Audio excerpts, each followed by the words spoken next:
was an age of violence. The world was held captive by an army of barbarians. Only one man, together with his friends, dared oppose them. I'm here to kill you. Get out!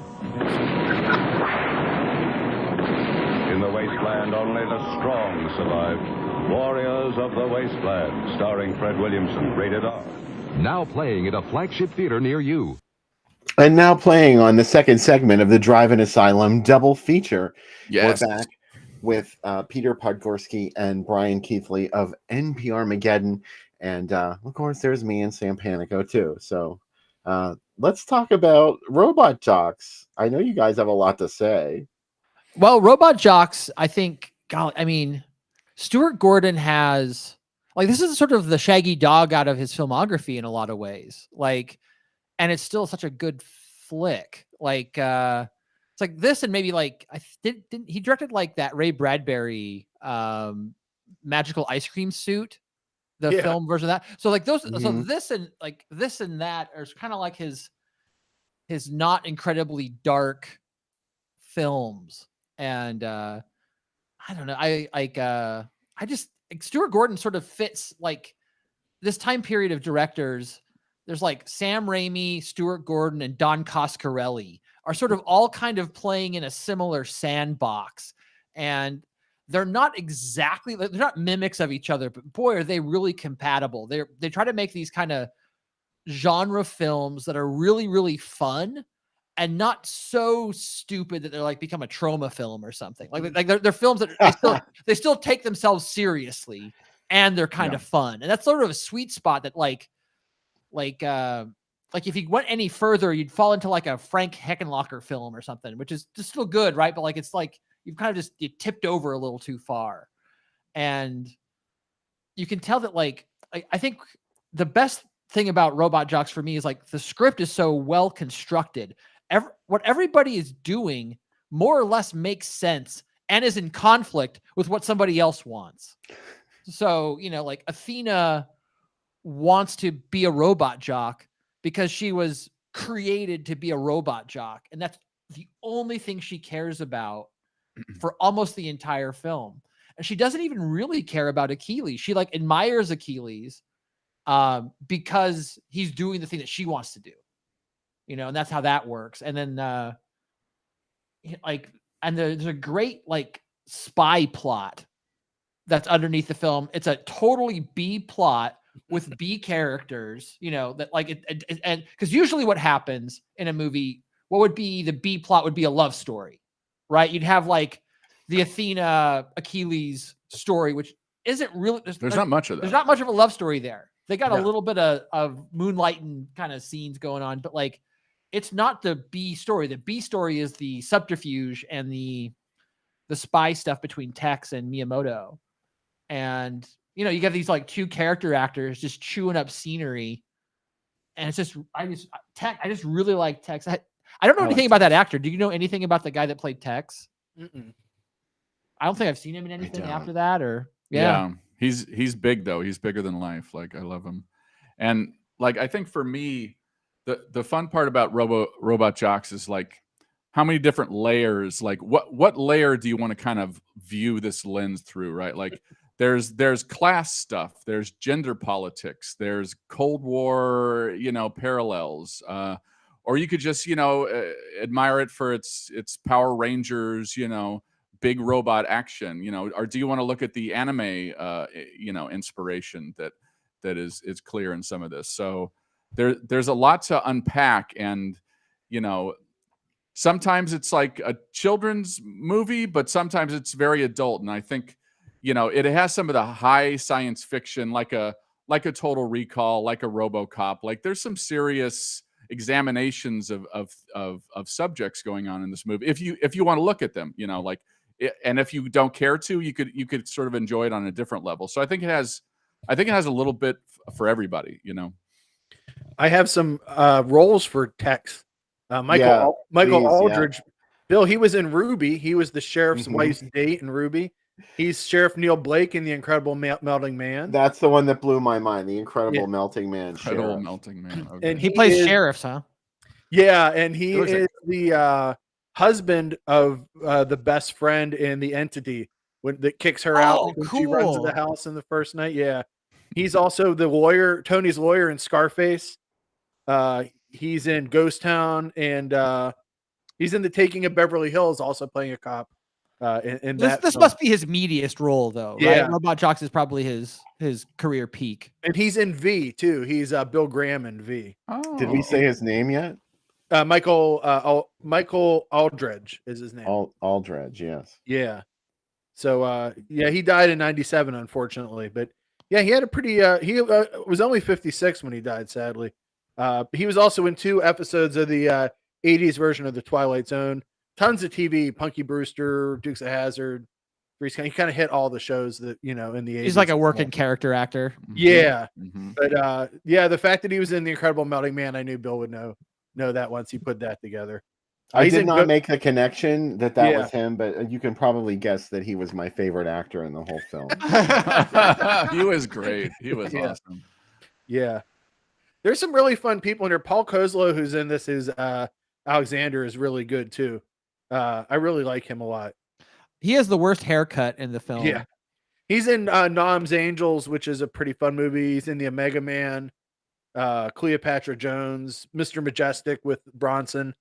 He's one of the bad guys in that. He's in a lot of like fun, never like a guy. He's in like the Annihilators, like those Extro too. He's in those level of movies, but he's always like better than the movies he's in, I think, which is my favorite kind of character actors. And he knew what kind of movie he was in here. Like, I think Yeah. his energy level, you just can't take your eyes off him when he's, like if he's walking into the bar or something, it's like, uh-oh, here comes trouble. And he's like, Achilles, like, I love it. And there's You like have to there's, double drink when he says Achilles. He's the one to get you drunk.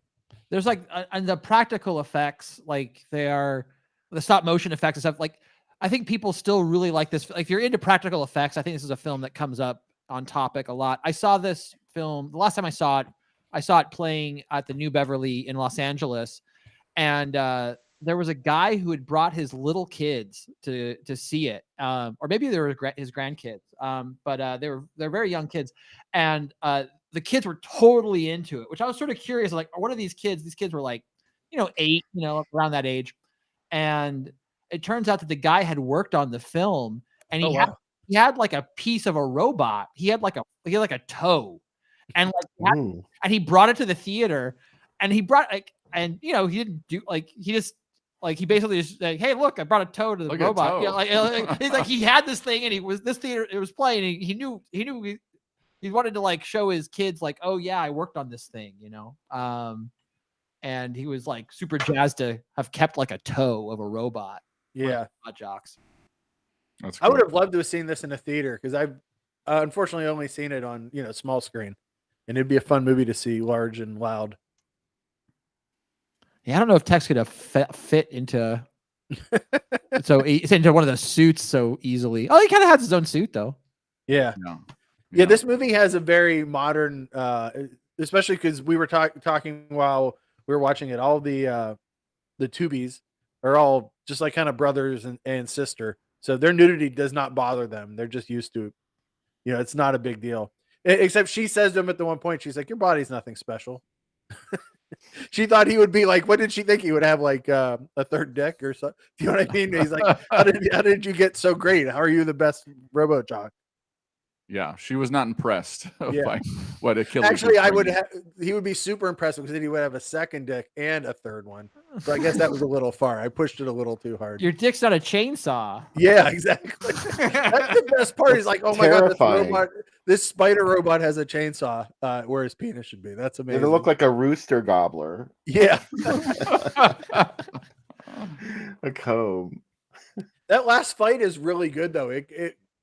It goes from like there's the first fight and then that moment where it gets broken up, and then the second robot fight, and then the on foot human fight. Like it's really there. You get all the action you want out of this one. Yeah, you go from outer space and the space age to the Stone Age, right? I mean, Yeah. just like dudes with sticks Rocks. and rocks. You know. That's my favorite part. Bill started laughing. He's like, he's hitting it with a rock. It just kept going and going. Yeah. Like, now we're gonna fight with big rocks. Yeah. And they were just exhausted. They were like, oh, we're tired. We're trying to kill each other. We're tired. No, it's a great film. And yeah, shout out to like Carolyn Purdy Gordon, who's like she played the pregnant sister of Achilles, and that's Stuart Gordon's wife. And you'll see her pop up in all the Stuart Gordon films. And the person who plays her husband in this, I think, is in the beginning of Reanimator. He's one of the scientists that gets, that has bad things happen to him. And you worked with her, right? Was that? Yeah, I worked with Carolyn. I have a short film that was in ABCs of Death 2.5 called, and this was a contest that Alamo Drafthouse did, where we were all supposed to make a short film based on a letter of the alphabet. But for the competition, the letter was just the letter M. And so mine was like, M is for Mormon missionaries. And I needed an older woman who was okay with like really horrific violence. And I was like, and it's kind of hard to cast that because like most, women actresses of that age just aren't interested in being in like something too brutal. But I thought, I bet Stuart Gordon's wife would be okay with it. So I gave Stuart a call over because he used to have this production company called Little Red Hen Productions, and that you could just look up the number, Little Red Hen Productions, and if you called it, he'd answer the phone. So I just called him up and asked him. I said I had this script, and like he had previously mentored my thesis film, which was called Cheerbleeders, and he gave me really, really good advice because I went and visited him in his office, and I talked about robot. I was like, I think you're going to always be known for Reanimator, but I just really want to give you props for Robot Jocks. And his piece of advice was like, when you're on set and you have a chance to sit down, you should probably sit down because you're going to get really tired if you don't sit down every once in a while, and then drink lots of water. And that was his advice. It was very, very good advice. Very practical. Because when you're directing something and like everyone else is working, you kind of feel like, if I sit down, that's almost bad, right? Like, and so you just want to stay on your feet. But but you'll just end up staying on your feet for 12 hours. Not everybody else is working those entire 12 hours. Yeah. Because people will go they'll sit, they'll talk to the crafts table. Everyone else has breaks. If you're always going to be working, your only break will be lunch, maybe. So his advice was like, he was basically telling me this, and he's like, yeah, sit down. If you have a chance, everyone else, and you can sit down, you should sit down. I thought that was really good advice. But Carolyn was agreed to be in my short film, and it was kind of cool to have that lineage. And she's part of that old Chicago organic theater company, that David Mamet crew. Like Stuart Gordon knew all those. Like he knows David Mamet, William H. Macy. Like he knows them from theater days because Stuart Gordon was originally a theater director before he did film. And there's a really great David Mamet adaptation that's directed by Stuart Gordon, starring Bill Macy, called Edmund, which was a play. And it's a really grimy, dark kind of it's like late period Stuart Gordon. Stuart Gordon kind of has like 3 different periods. And like the last part is like where he does like Edmund and Stuck and those kinds of films. And then his earlier period is like Robot Jocks and Reanimator. And there's like kind of like this kind of transitional period where he did he worked for like the Asylum. The very first Asylum film was a Stuart Gordon film called King of the Ants. And it was like produced by like George Wendt, who was Norm from Cheers. And so that's like, bizarre. And that's, he was another one of those organic theater company actors out of Chicago. So it's like this little Chicago mafia from David Mamet, Bill Macy, and Stuart Gordon, which it's kind of like, why is he part of that? It's like the third weird guy. And Stuart Gordon's in this as the bartender very briefly. Yeah, he has 2 scenes. He's like, you are one drunk dude. It's like I'm not allowed to serve you when you're drunk. Yeah. My second favorite character in the movie was the bartender. And and the filmmaking in this, like, it's a low budget film, but they do so many smart things. Like, you'll often see in the, like they start out a scene, it'll be a kind of close on something, on a TV, and then it'll just like dolly out, and like the bartender scene that Stuart Gordon is in, that scene starts on like a picture on the bar wall, and then just pulls out and just keeps going out past a bunch of disco dancers, past a bunch of Russian dudes taking shots, you just get the whole like feel of the entire environment. It's almost like the shot from RoboCop, like where they get out of the elevator and then like the camera goes around to see like the new city and stuff. It's like these long moving masters, which is not the kind of thing you normally don't see. Long moving masters in low budget films.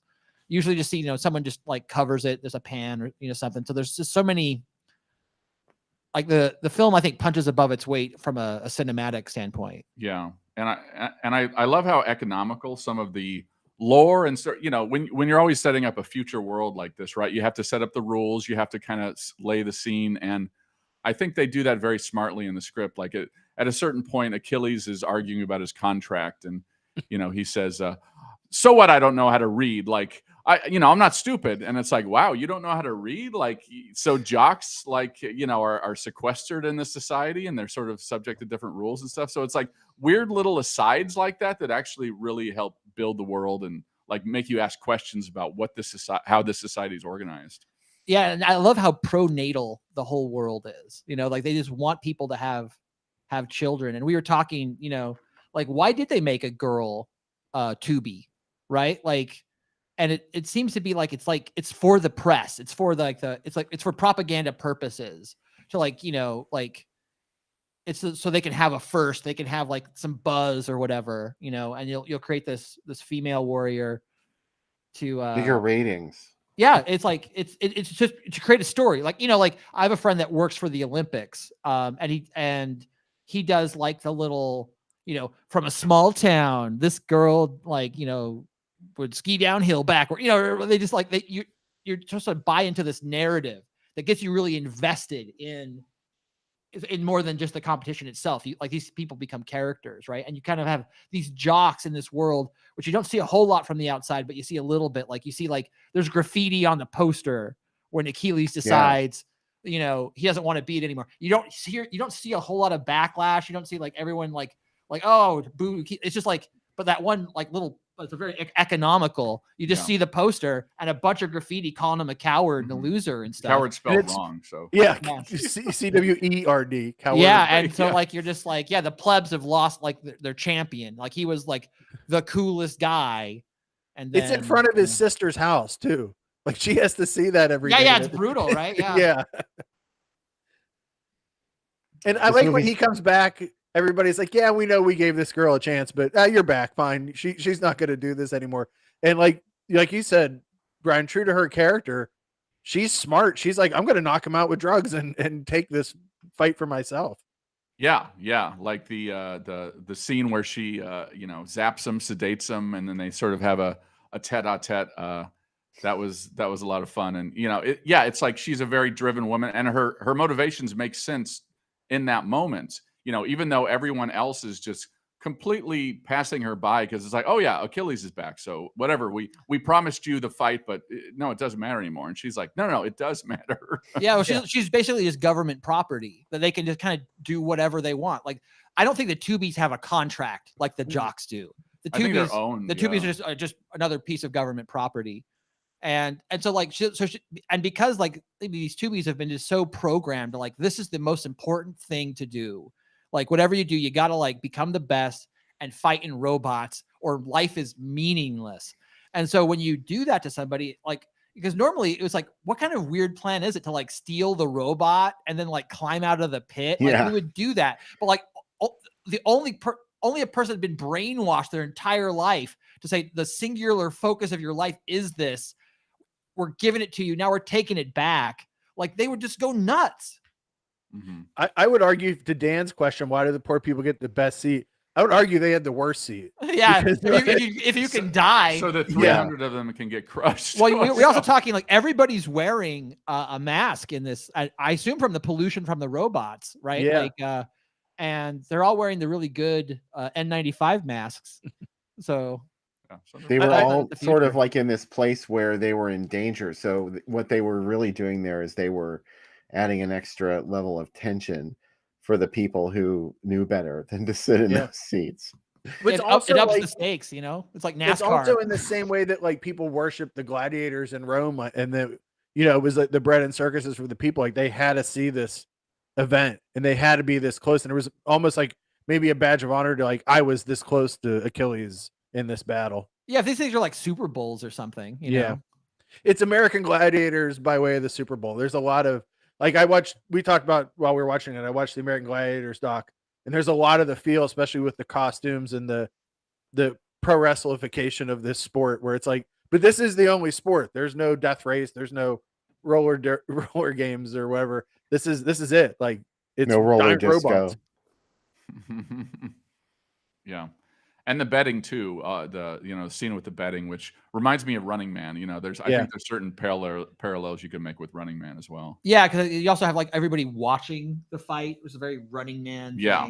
You know, and it's great, like where you see the reaction, like it's a great moment where everybody finds out that Tex is the guy that betrayed them all. And so then it's just like, and you get everybody in the room's reaction of them realizing it with like Dolly into the old lady, Dolly into the guy with the white hair who's in charge for some reason. Like you just keep like, you son of a bitch. There's the old lady from Dolls. She's upset. Don't upset the old light lady from Dolls. Yeah. Yeah, she was in Don't Look Now. Yeah. She was one of the psychic women, the blind one that kept vaguely telling Donald Sutherland that he was in danger when apparently she knew exactly what was supposed to happen to him. She never just came out and said it. She's like, oh well, it might be that. And then when it was too late, she goes, fetch him back. She reminded me of Beatrice Straight in Poltergeist. She, roll it back. I was absolutely Miyamoto. What else was Miyamoto in? Karate Kid. Part 2. Karate Kid. Yeah. That's right. You're saying Sato. Yeah. That's actually one of his first movies. Like he started really late in acting. So that was like one of his first roles. I remember like he has a great turn in Karate Kid too, because you hate him at first and you're like, oh, he and Miyagi are always friends. Like they made friends at the end. It's very emotional. I get too emotional about Karate Kid. I make cry during Karate Kid too. They kind of made friends like they did in this movie. So yeah. My brother might have had that punching thing that Daniel had that you swing back and forth. And I love Miyamoto's, speech before he's killed, right? Of like, even an old man has a child in him, like it was almost like, Luke Skywalker saying like, I know that there's good in you, Darth Vader, like father, but like he doesn't turn.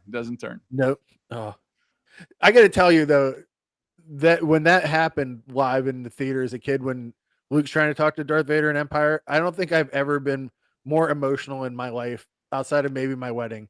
I was like, this is the most amazing thing that's ever happened. Like nothing was ever the same again, I think, after that.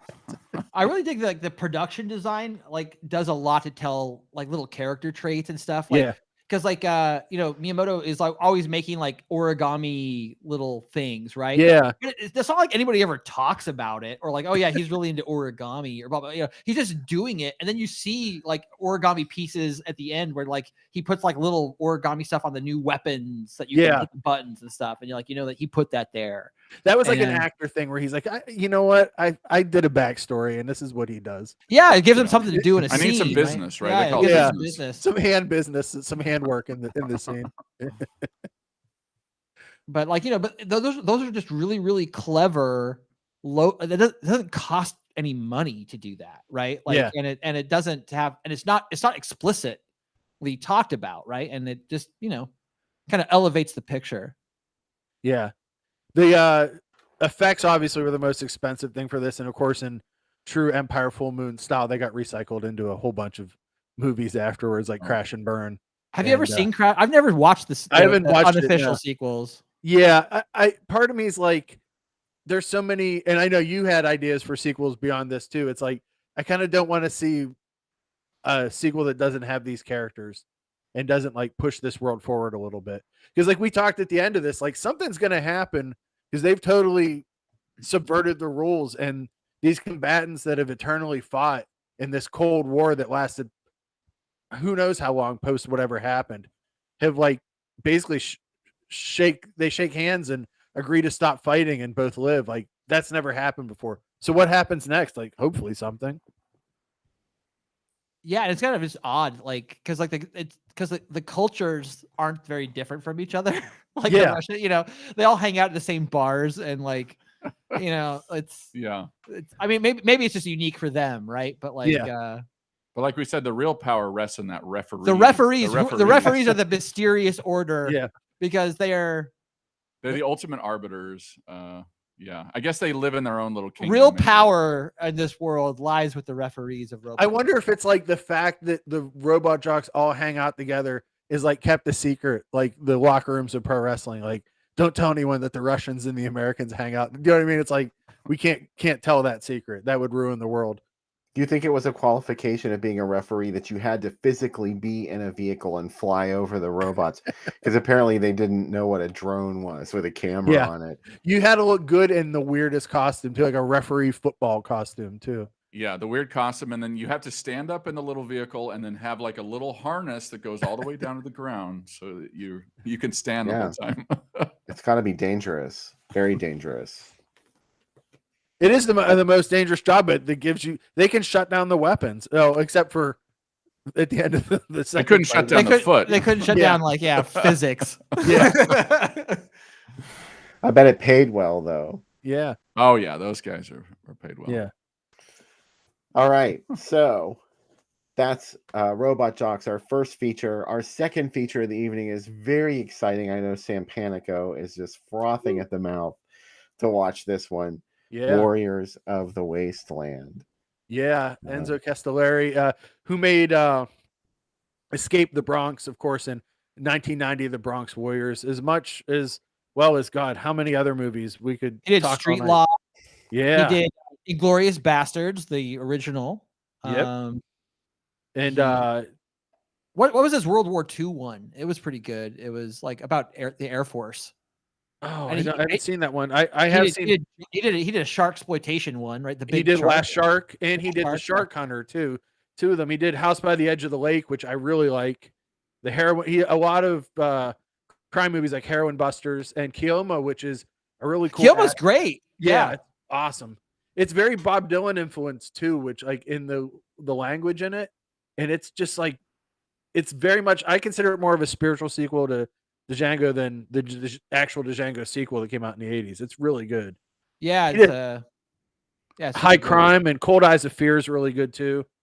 Like, you know, Any Gun Can Play is good. He's a really solid action oriented director versus not as much horror, but like this is his third post-apocalyptic one, and this one's nuts. Like honestly, this movie is filled with car on human death, a lot of beheadings, and George Eastman's gang, the Templars, are there. I mean, there's no easy way to say it. They're a gay gang that hates biblical people that worship God.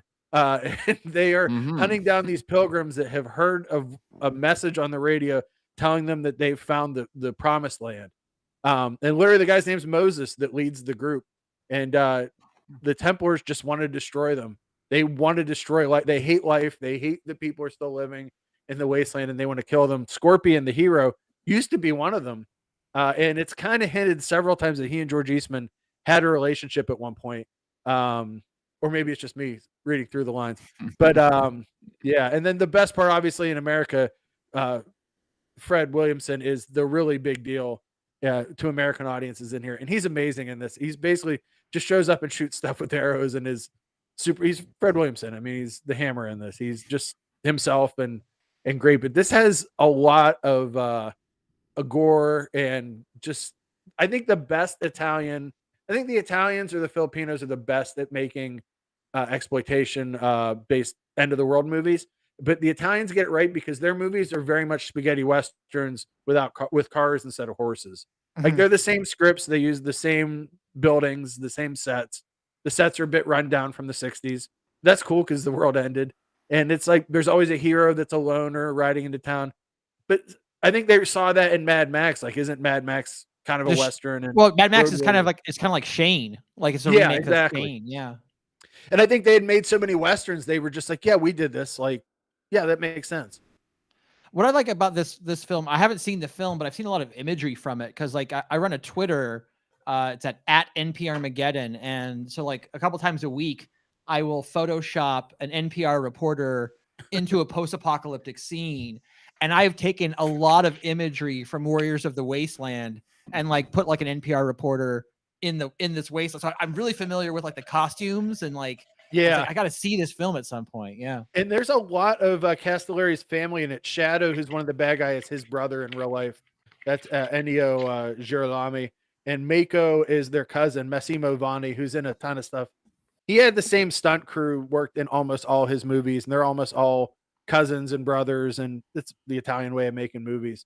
But the other thing that's amazing about this is one of the girls in this movie, um, trying to look up what her name is. But she looks exactly, Alma is her name. Her outfit is 100% Princess's outfit from The Walking Dead. There's a lot of like Robert Kirkman took a lot of the look of some of the characters from Walking Dead from this movie, especially because there's a lot, but it gets weird where there's some outfits that are like weird see-through vinyl outfits that make no sense, and go-karts with hedge clippers that cut people in the pit. So it gets a little further than that, but it's fun.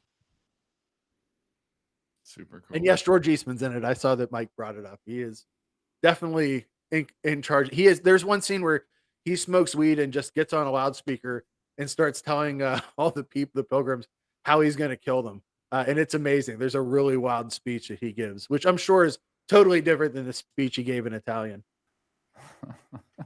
And so Claudio Simonetti does the soundtrack too, which is pretty awesome. So he's a Goblin alum, right? Was he in Goblin? Yeah. Yeah. Yeah. So he's a guy that works with like Argento a lot. Yeah. He's the one that's touring now as Goblin. It's Claudio Simonetti's Goblin, formerly known as Demonia.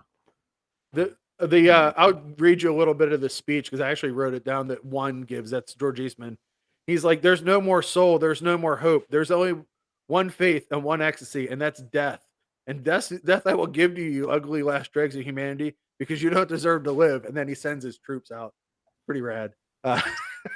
Okay. That's pretty just badass. over the top. I mean, your performance was okay. I'm not as good as I'm not George Eastman. It's much better when he does it. Oh, look at this like old ad. That's cool. I like the font on Warriors in the Wasteland because it's not what you'd expect, right? Yeah. It totally doesn't look like the movie that they're trying to sell you, but whatever.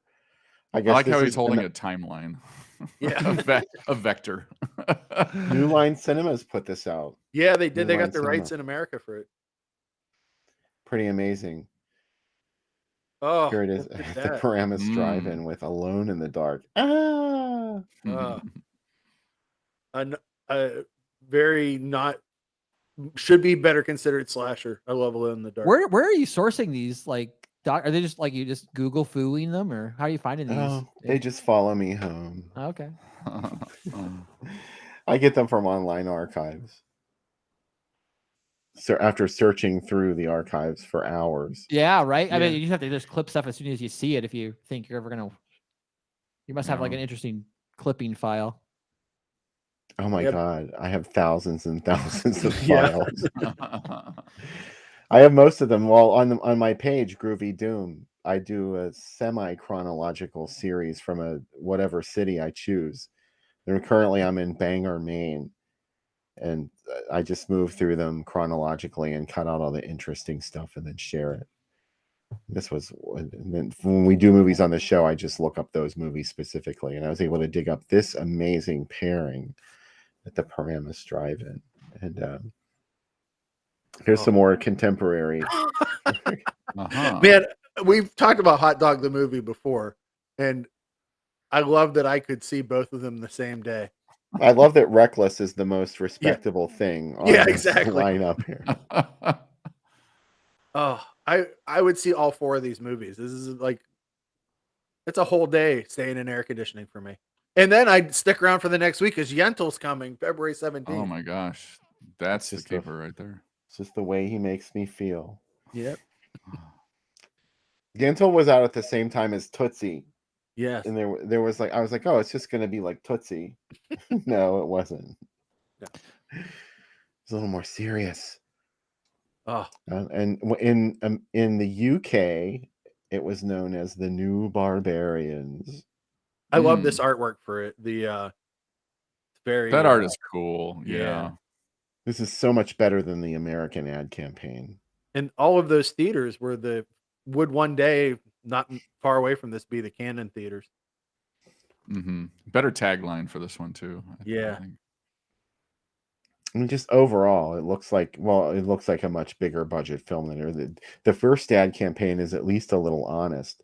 Yeah. But this would get me in the theater for sure. Yeah. This is why I watched it the first time, was seeing this poster, and I was like, well, this looks great. Oh man, I'm ready for some bow and arrow action here. So yeah. There is some coming. Get ready. So at least I managed to dig up an ad for this movie under its alternate title. I forgot about it, Sam, until you mentioned it. Yeah. I was like, oh wow. But it never played the States under this title, apparently. No, just the UK.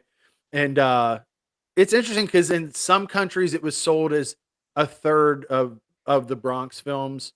So was Rats, Nights of Terror was also sold as one of the Bronx films because it looks a lot like it. It has a lot of the same costumes and sets.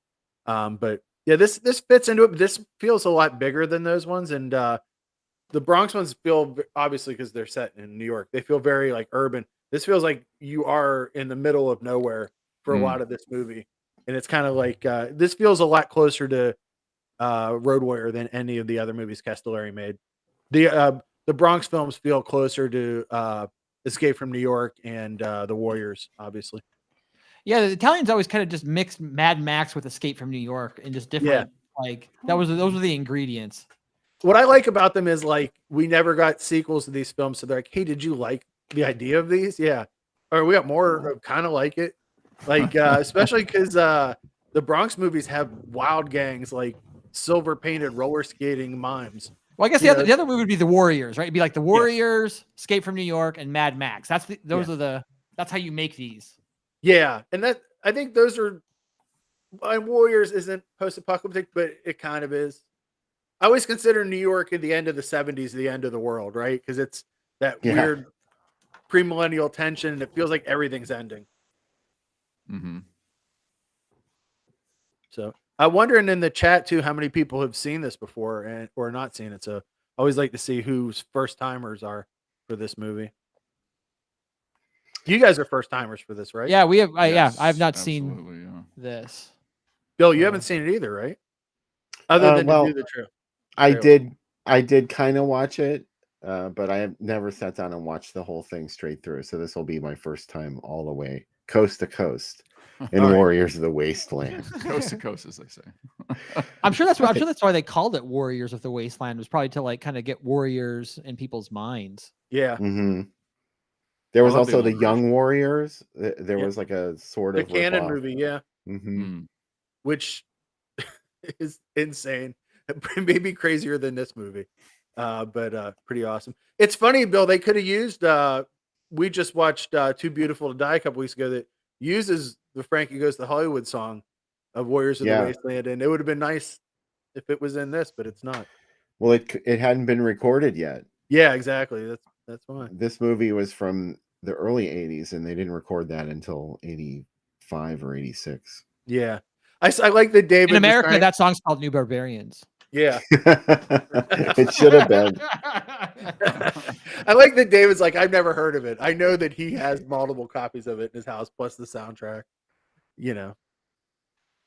So cool. Exactly. I'm glad there's some first timers. I hope you guys dig it, because obviously I probably have oversold how much I like it, but I've watched this way too. This is one that like I haven't watched it in like a couple years because it's too much for me. It's too exciting. Oh, we can't. Anything with Fred, I'm totally down with. Like I saw a screening with Enzo Castellari was in attendance, and it was for he showed Inglourious Basterds, and Fred Williamson was there as well. And, you know, you can talk to him at the end of the thing. And like, he's got his Super Bowl ring on and his hand is like really big compared to your hand. But like, I will tell you, Fred has the softest hands you will have ever felt. They feel like Very nice. cloth polyester, just very, very soft. Not what you would expect. Have you Very seen soft Black hands. Cobra with him? That's really good. It's literally Cobra. Just Cobra with him? With him in it, and it's great because it's like he can do it. Like not many actors could step into Cobra and be as good. Pretty good. There's 4 of them too. One splits footage with another World War II movie, and it's just a remix. He didn't even know they made it. He didn't know they made the second or third one. He walked into the office of the producer, said, "I'm not leaving until you pay me for this fucking movie." And Oh yeah. Well, he was also a filmmaker too. He would you know, like make your movie 6 days a week, and I'd take your crew and make another movie on the 7th day and just keep doing that, you know. This is one of the other movies that he just was like loved Italy and stuck around. They're like, well, we can put you in this too. Like he wasn't originally scheduled to be in this, and he was just there, and they're like, well, he's a name, and you know. So I wonder. I think he probably has more fans from his movies than from his football days anymore. Yeah. I never hear about him. You know, he absolutely has to. Yeah, he was one of those like early NFL though. Like almost all the early NFL guys had like gimmicks, and he was called the Hammer because he would literally run through the line, and this is pre-rules. Would literally run through the offensive line like that to knock people down. Have you ever considered watching like what was this movie Boss something? I can't remember the last word. Oh yeah, what was that called, Sam? You remember? It was Boss. It started with Boss. I remember Josh Olson, who was the screenwriter of History of Violence. Like they were doing he was doing Joe Dante's Trailers from Hell. Yeah. And, you know, and so like I talked to him and he goes, "Oh, I'm going to do a Trailers from Hell for a movie with a Fred Williamson movie, but like it has sort of a controversial title." And I was like, "Oh, I think I know what one you're talking about." And then that review of Josh Olson got wiped from the internet, like, you know, just like I think there's an alt title of Boss Charlie for it.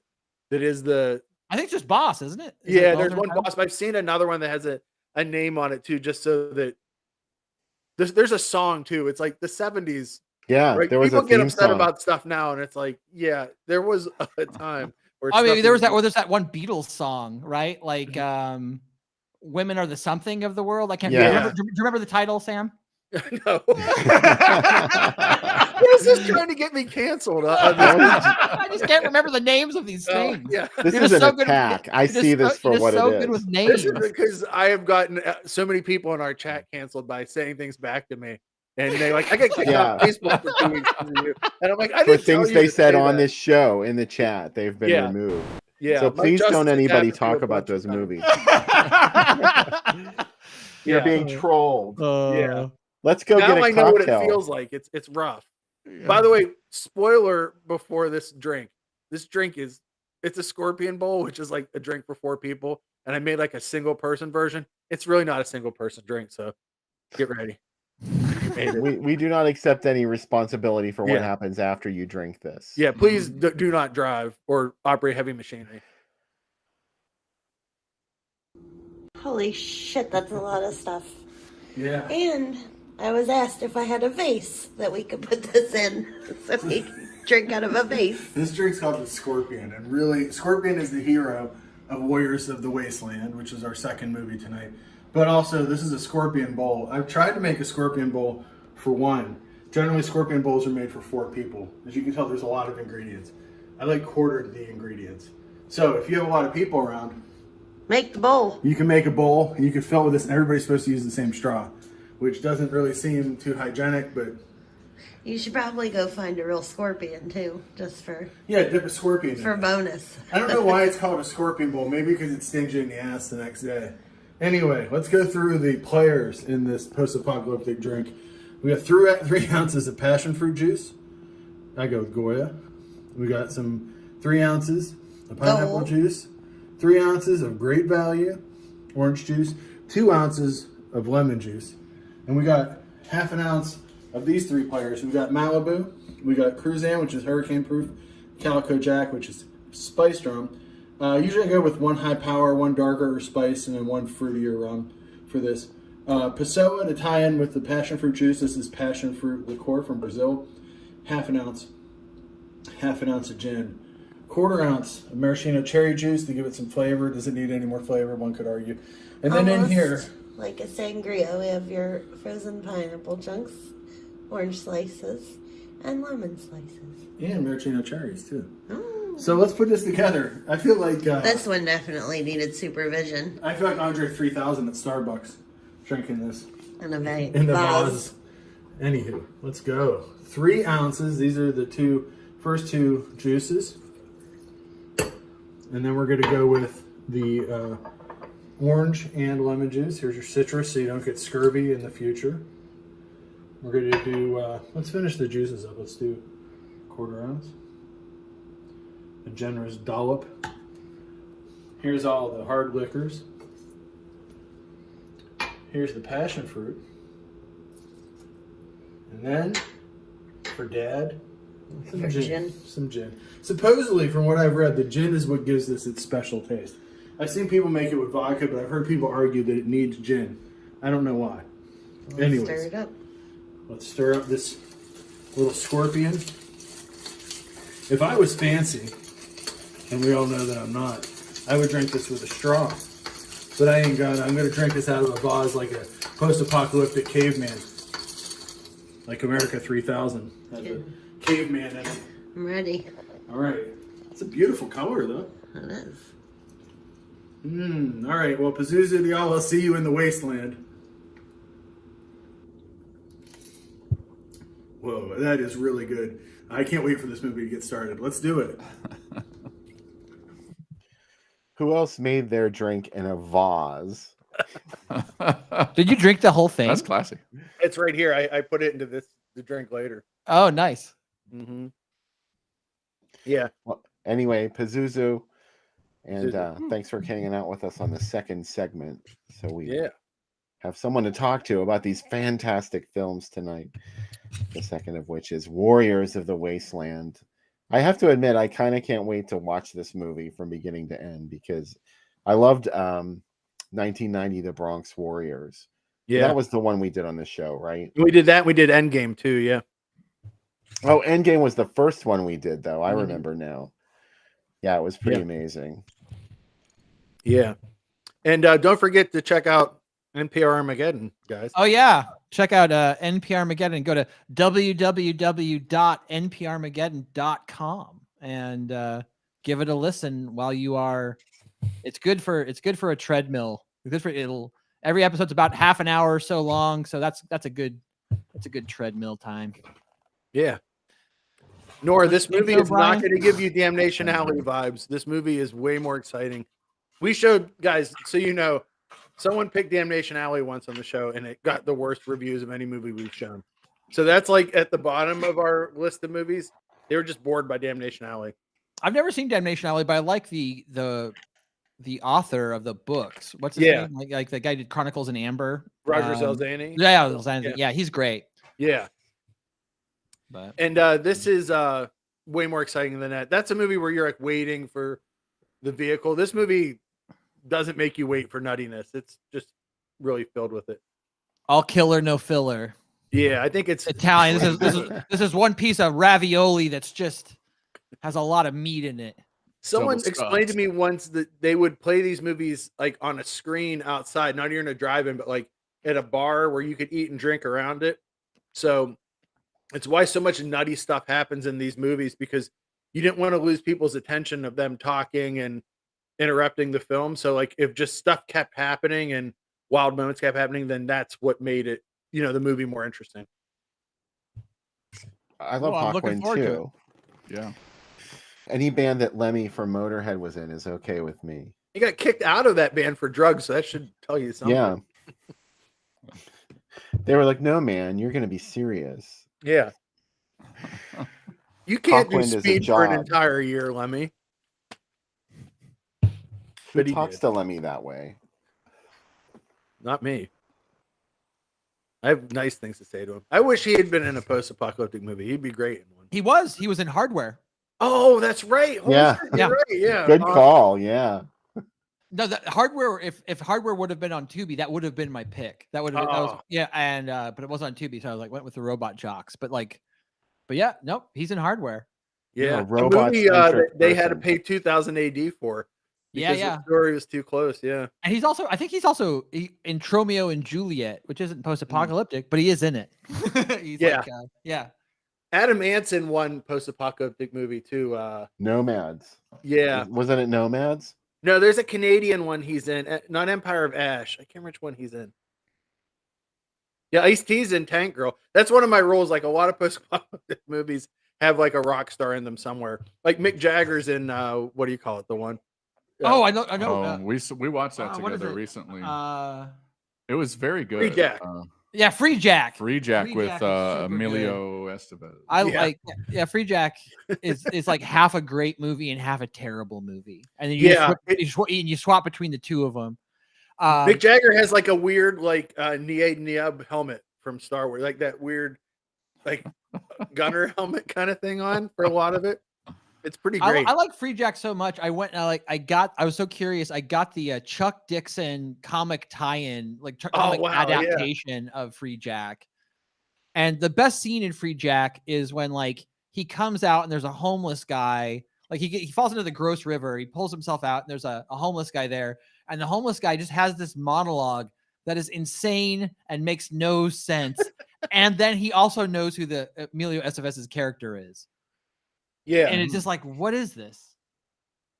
Now, Free Jack is. I always was like, is that his dad? Like when I won tickets from a radio station just to see Free Jack. That's how old I am. So. Whoa, cool. Yeah.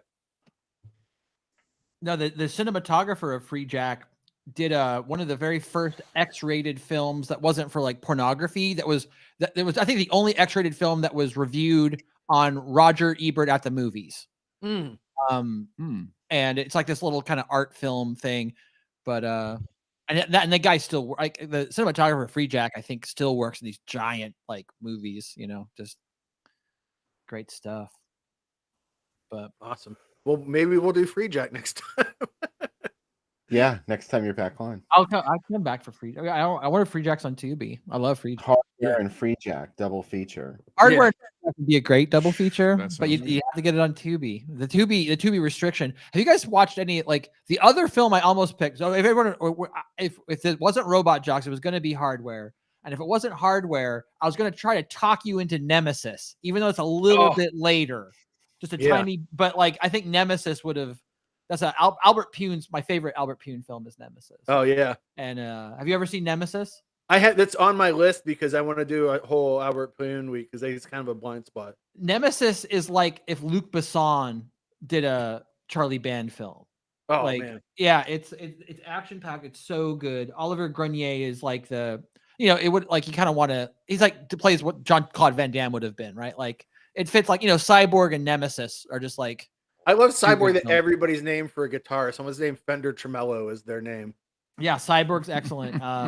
But like, the two best films I think that from Albert Pune. Like I like Radioactive Dreams a lot too, though. That's pretty good. But Nemesis is the sleeper, and it's because it didn't have a big star in it. Oliver Grenier is no Van Damme, right? Yeah, and he's not and Van Damme's a better actor than Grenier, but like,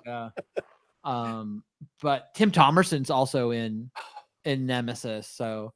If you guys ever get a hold of to watch either Hardware or Nemesis, I will show up.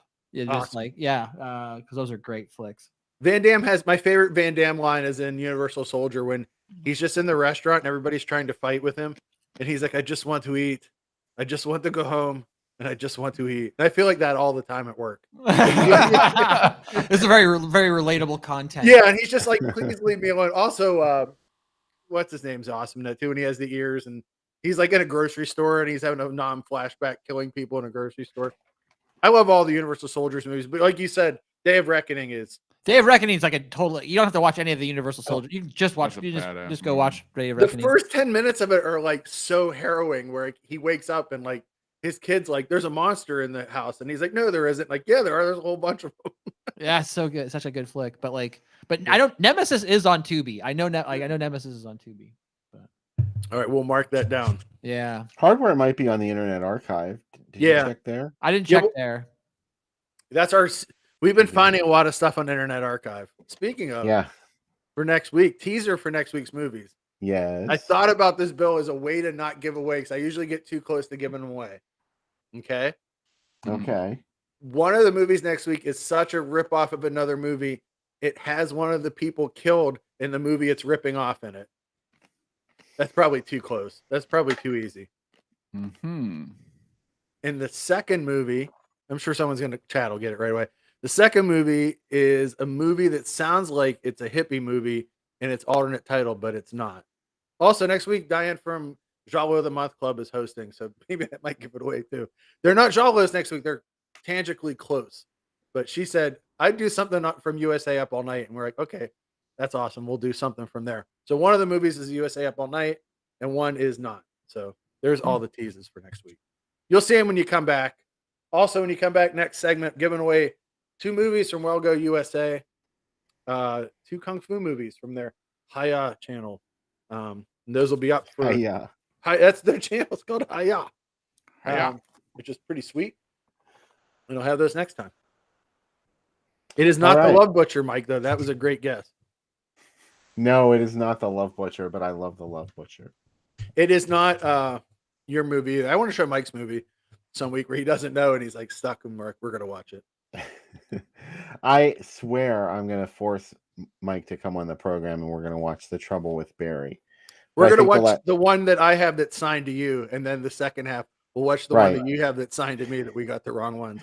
Mike sent us signed copies of the movie he made on DVD, and he switched them, and we refuse to trade them now. Mine says so I have a gold one in my house, which I love. But in the meantime, I posted the link to tonight's second movie, Warriors of the Wasteland, on Groovy Doom. You should already have it ready. You know how we do this program now after all this time. It's episode 143. Come on. Yeah, 143 episodes we've done so far. It's crazy. I can't even imagine where all that time went. But tonight we've got Brian Keithley and Peter Podgorski from NPR Armageddon. We hope you will come back on the third segment, guys, right? Yeah, we'll be here. Absolutely, yeah. We'll be here with bells on We'll be too. watching. Yeah. All right, and we hope you watching will come out too, because who knows what the hell we're going to yeah, this will give us something to laugh about, right? Enjoy the film.